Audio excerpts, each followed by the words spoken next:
আমরা দেখতে পেয়েছি এবং আরো কয়েকটা আসলে আমরা দেখতে পাচ্ছি।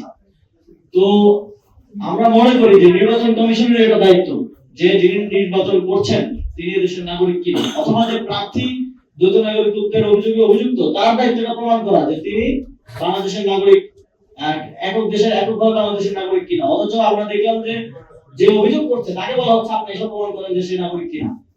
এটা অত্যন্ত এক ধরনের নন প্রফেশনাল এবং এক ধরনের আমরা আজকে একটা প্রবণতা দেখেছি নির্বাচন কমিশনারদের মধ্যে যে তারাই যেন দ্বৈত নাগরিকদের ঋণ খেলাপিদের কোনো না কোনো উপায়ে পার করে দেওয়ার জন্য চেষ্টা করছেন। এই যে আমাদের মুসা ভাই একটু আগেই বললেন যে একজন কমিশনার সেই এফিডেভিটটা ভাষা কি হবে, কিভাবে লিখতে হবে, এটা সহযোগিতা করছেন, এটা ওনার কাজ না।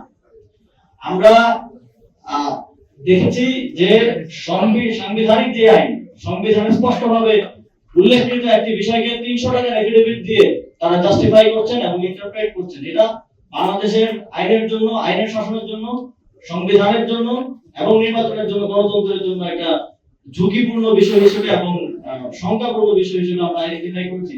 এবং সামনের দিনে আমি যেটা বললাম আমাদের কর্মসূচি আমরা আপনাদেরকে জানাবো, তবে আমরা আইনি লড়াই চালিয়ে যাবো। আগামী কাল থেকে এটার উপরে আপনারা দেখতে পাবেন।